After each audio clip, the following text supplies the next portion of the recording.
para este programa da TV. Eu vou conversar com o ex-senador Antônio Carlos Valadares. Já sabe o que fazer em 2022? Será candidato a estadual, a senador, a governador? Na verdade, o nosso Partido Nacional já decidiu, em relação a Sergipe, o seguinte: nós teremos pelo menos um candidato a deputado federal, dependendo da legislação. Se for pelo voto majoritário, Valadares Filho terá que ser candidato sozinho, terá uma mulher, obrigatoriamente, pela legislação. Se continuar a legislação atual, onde o quociente eleitoral predomina, ou seja, o voto proporcional, Valadares Filho terá que organizar uma chapa bastante competitiva de outros candidatos a deputado federal para chegar ao quociente eleitoral e eleger um ou dois deputados federais. Essa é a nossa intenção. Quanto a mim, eu serei candidato a um cargo eletivo, menos de deputado federal.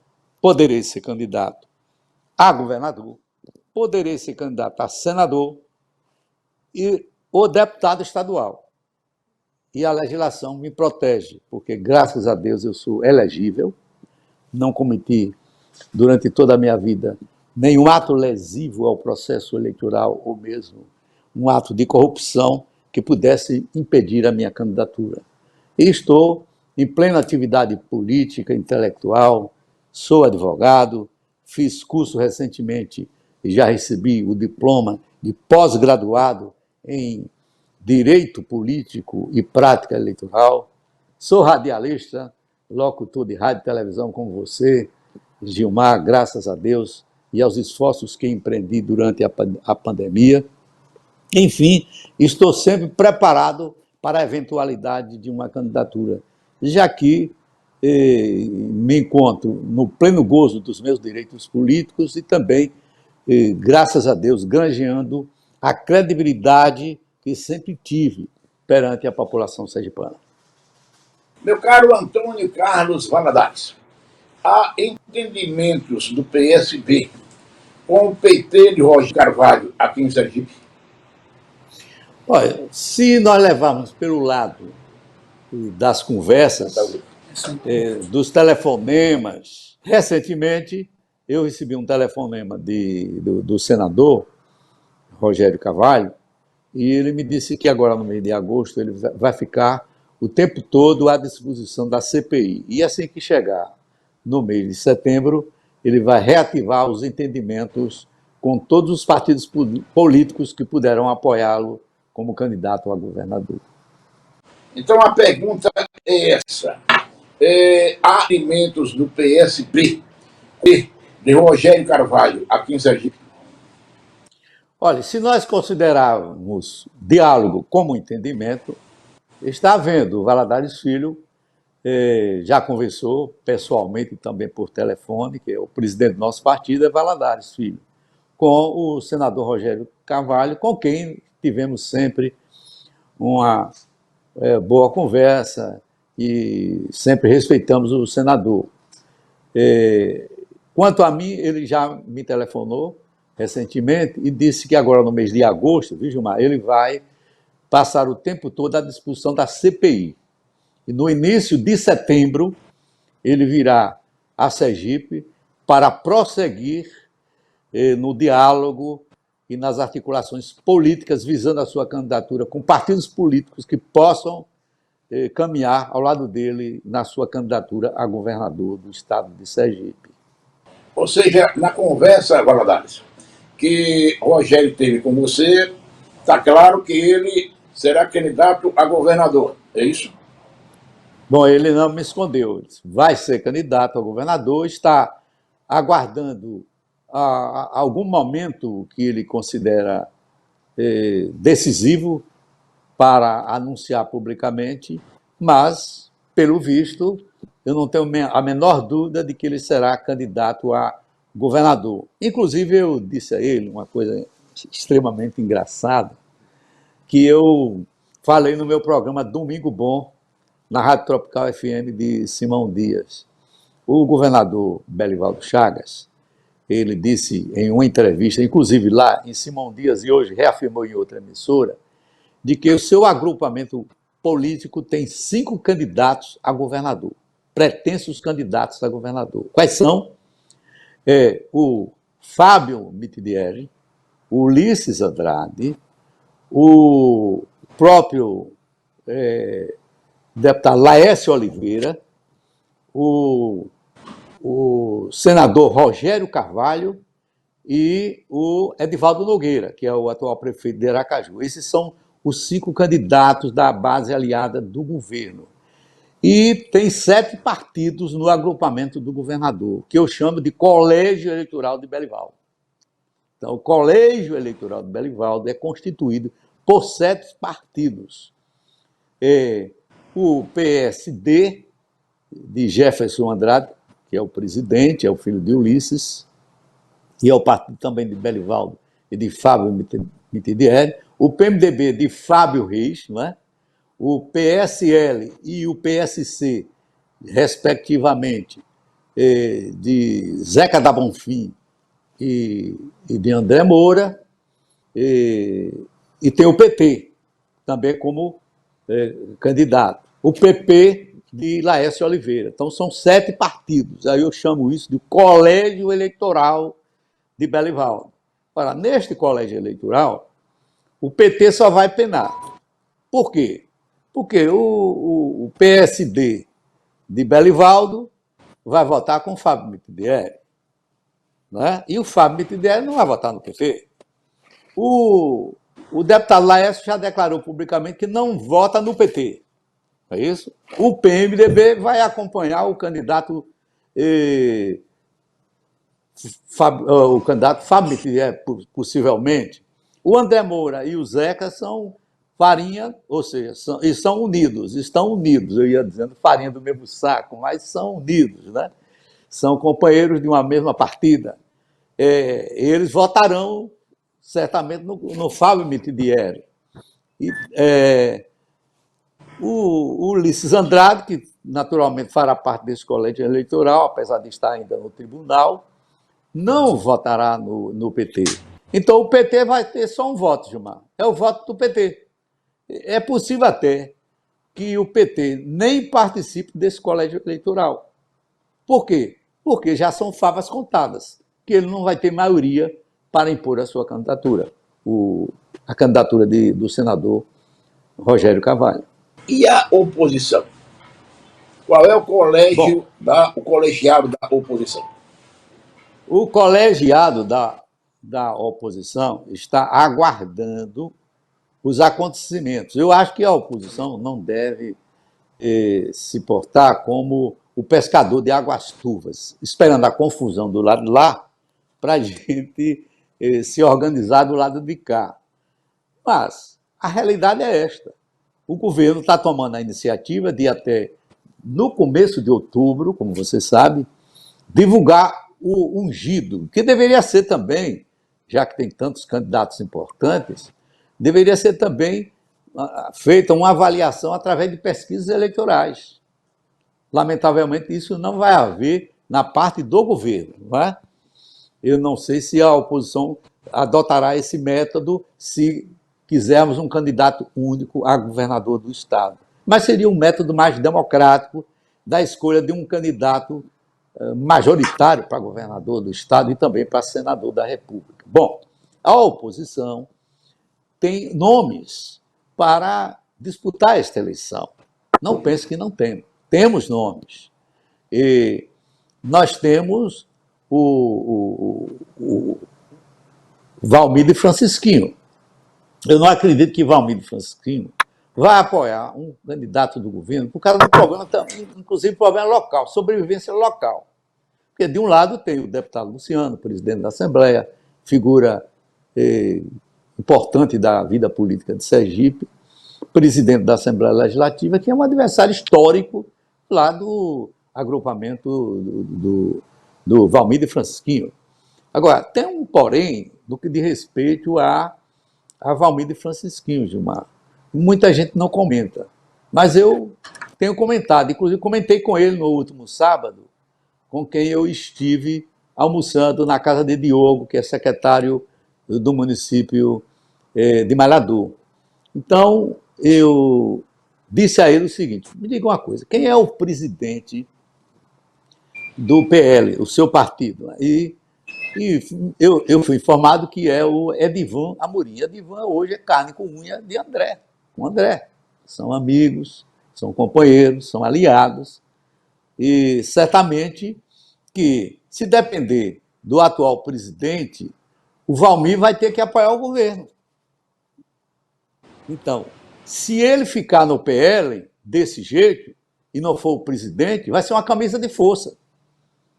Ele obrigatoriamente será candidato a alguma coisa, deputado federal do lado do governo, mas se for apoiar a oposição, não pode, por causa do problema da fidelidade partidária. Zé Teles, por exemplo, Zé Teles foi candidato a deputado federal, na época de Deda, ele ficou sem palanque para deputado federal e terminou perdendo a eleição.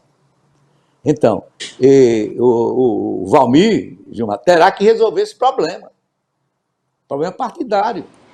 Ou ele é presidente do partido, onde ele terá autonomia suficiente para escolher o seu rumo político, ou ele ficará preso a um agrupamento político que pode não ser o dele.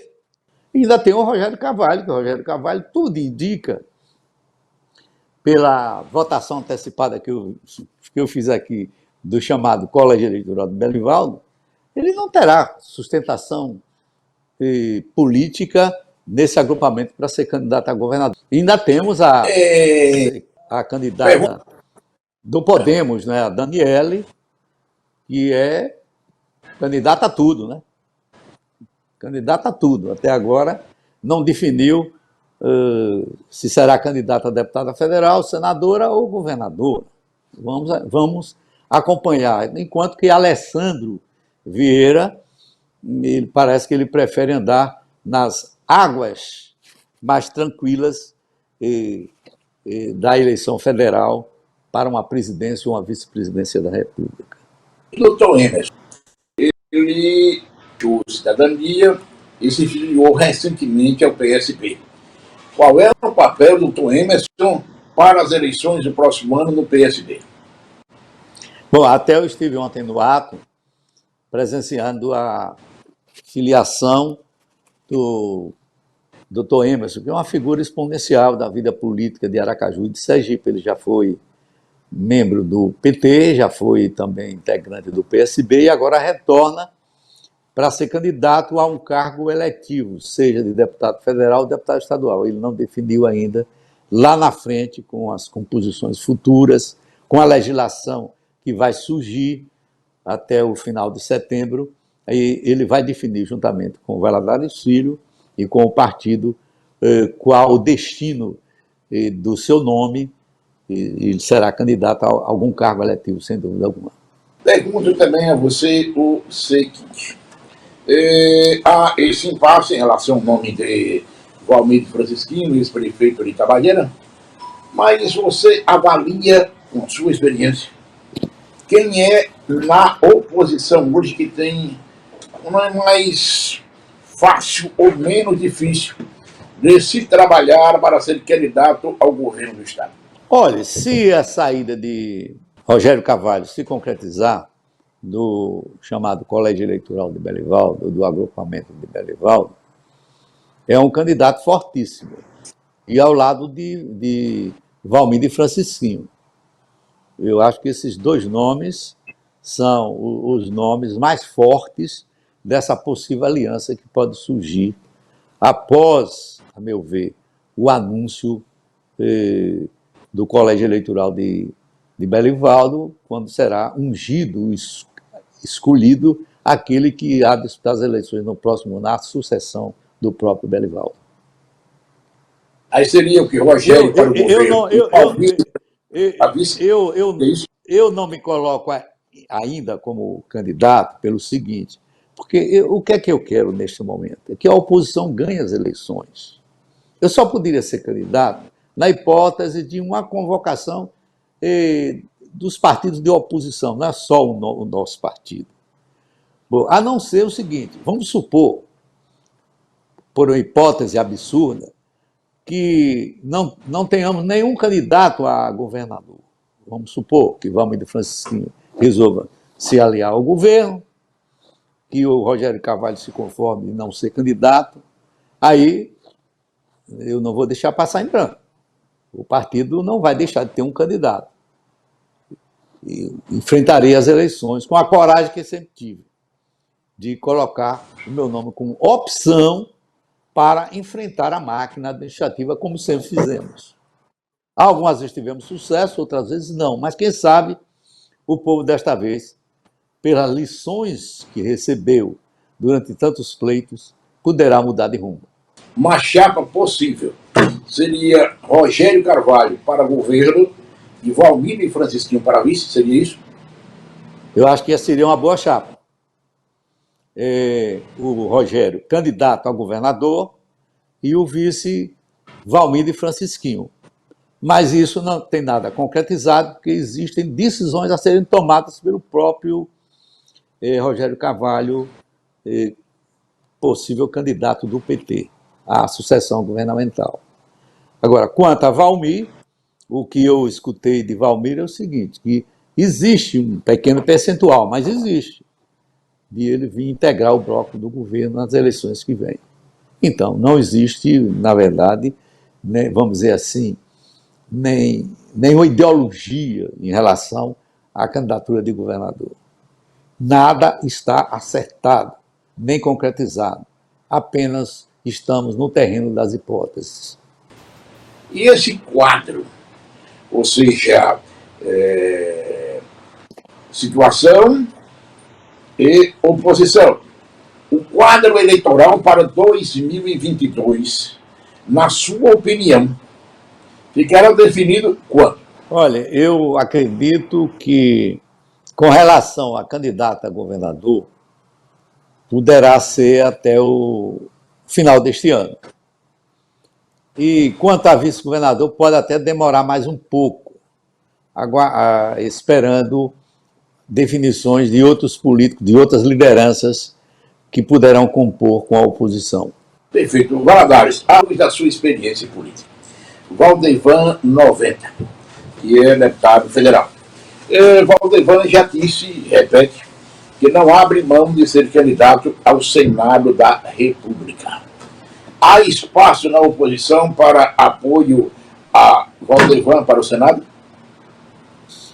Olha, eu disse até a Valdevan, que esteve em minha casa, fazendo uma visita ao lado de Suquita, eu disse a ele o seguinte, que nenhuma sucessão estadual começa pelo Senado. Começa primeiro pelo candidato a governador, que depois de escolhido, vai se compor com vários partidos, escolhendo o senador da República e o vice-governador. Então, o Valdevan já começa sendo candidato a senador, porque ele tem toda a legitimidade, afinal de contas, é um deputado federal e bem articulado, notadamente no interior do Estado. Então, Valdevan, candidato a senador da República. Falta uma chapa para dar consistência à sua candidatura, porque sozinho é muito difícil, viu, Gilmar? André Moura, e vou recorrer à sua experiência. André teve uma roubada muito grande no período do presidente Michel Temer, mas perdeu a eleição para o Senado. E agora cogita-se a possibilidade de André ser o candidato a senador com apoio do governo, ou então de André ser candidato a deputado federal. André tem chance numa para o Senado? Não? Bom, não tem chance quem não se candidatar, né? Se ele se candidatar, a gente vê que é um bloco muito forte de apoio à sua candidatura, a partir da caneta do governador. Mas, como sempre, em eleição existem as surpresas, né? E a imprevisibilidade. Jair Bolsonaro, ele prepara um golpe, e se prepara um golpe para depois ou para antes das eleições do próximo ano. Qual é a sua opinião? Bom, eu acredito que ele não tem respaldo das Forças Armadas. Ele tem muita gente das Forças Armadas no governo, mas essas pessoas não têm força entre os militares ao ponto de ingerir-se nas Forças Armadas para dar um golpe de Estado. Nós queremos que isso não aconteça. E sabemos que não vai acontecer. As instituições estão funcionando normalmente. Quem ganhar vai levar. Seja o próprio Bolsonaro, seja Lula ou Ciro. Qualquer um que for vitorioso nessas eleições tomará posse. Isso eu não tenho a menor dúvida.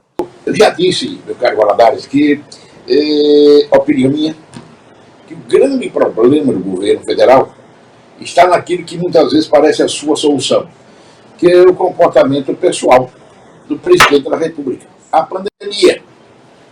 Nenhum governo faz tanto contra a pandemia, mesmo que de forma atrasada, do que tem feito o presidente da República. Tem mandado vacinas para todos os estados da federação.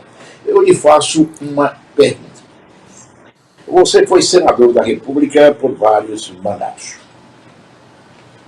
E o que nós estamos observando hoje é que, ao que tudo indica, este país nunca teve tanto dinheiro à disposição dos parlamentares.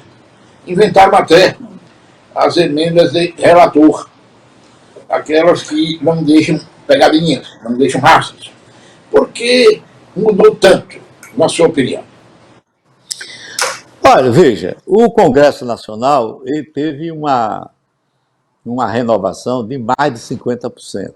Nunca houve, em período algum, uma renovação tão avassaladora como aconteceu nas eleições de 2018. Então, lá nós temos muita gente inexperiente, muita gente que nunca exerceu um mandato sequer, muitas pessoas que não foram nem presidente de prédios, ou seja, não foram nem síndicos, né? E exercem mandato de senador ou de deputado federal.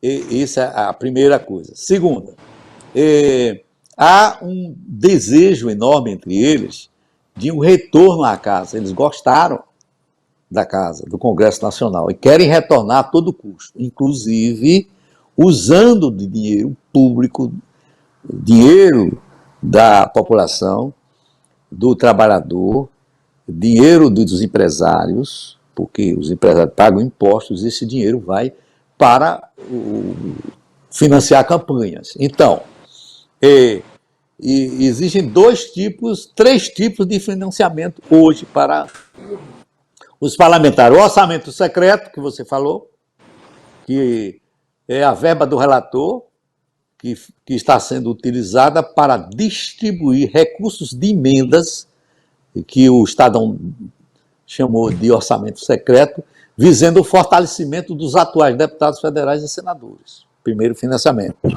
Segundo financiamento, o Fundo de Financiamento de Campanha. Esse Fundo de Financiamento de Campanha, eles aumentaram para 7 bilhões, agora o presidente, como vai ser candidato, reduziu apenas para 4 bilhões. E ainda existe o dinheiro do fundo partidário que pode ser aplicado em campanha. Esse é um dinheiro fora do fundo eleitoral. Então, são 3 fontes de financiamento do poder público em favor de deputados e senadores. Eles prometem voltar àquela casa, mas usando as facilidades do mandato para a reeleição. Infelizmente, é o que está acontecendo no Brasil. Quer dizer, é um jogo desigual. Bastante desigual. Imagine um candidato a senador da República que não tenha o apoio dessa máquina, que vem lá do Congresso Nacional e da Presidência da República. O quanto ele vai sofrer para atingir um mandato de deputado federal, deputado de senador, e mesmo de deputado estadual. Você mesmo é candidato à reeleição. quanto o seu partido vai disponibilizar para a sua candidatura? Ninguém sabe, porque a preferência é para deputado federal e para senador, e também para governador do estado. Os deputados estaduais ficam sempre para trás, e também os vereadores, como aconteceu na última eleição, que veio dinheiro, sim, para quem foi candidato a prefeito municipal, e pouco dinheiro, pouquíssimo dinheiro, para quem foi candidato a vereador. Meu caro Valadares, e a sua opinião? Distritão, que é o que se debate muito hoje, e que, se for levado a plenário na Câmara Federal, o Distritão também será aprovado para a eleição de 2022. Mas você é a favor ou contra a implementação do Distritão? Olha, quando eu estava no Senado Federal, no Congresso Nacional, algumas propostas que surgiram nesse sentido, eu votei contra e também fui favorável, como você sabe, ao voto distrital misto, onde 50% dos candidatos proporcionais são eleitos pelo voto do povo e 50% por uma indicação partidária numa lista que é votada pelo distrito. Mas eu acho o seguinte, Gilmar, que nesta eleição é mais um instrumento de retorno dos deputados atuais. Eles estão querendo o distritão como mais uma arma para voltar. Além do financiamento, não é? Além do financiamento, em 3 etapas que eu falei, haverá também esse instrumento, o distritão, para o retorno. Olha, se o cara tem 3 financiamentos, fundo partidário, fundo eleitoral, ainda tem as emendas do orçamento secreto. E agora tem o distritão, quem não estiver lá no Congresso Nacional vai suar frio, e vai suar muito, para ganhar um mandato de deputado federal ou de senador, porque é uma luta totalmente desigual, desproporcional, entre aqueles que estão lá e aqueles que querem entrar. Meu caro Valadares, muito obrigado pela entrevista. Eu gostaria que, no final, você deixasse uma mensagem para o povo de Sergipe que está a nos assistir. Fique à vontade. Gilmar, primeiro eu quero lhe agradecer pela oportunidade em falar à televisão PPP, uma televisão que tem importância na opinião pública no nosso estado de Sergipe, e dizer ao povo do nosso estado que, ao votar, vote com a cabeça, não vote com a emoção. Que não seja radical no seu voto, porque o radicalismo leva a escolhas erradas. Então, vamos escolher o melhor. Vamos escolher aquele que tem uma melhor proposta.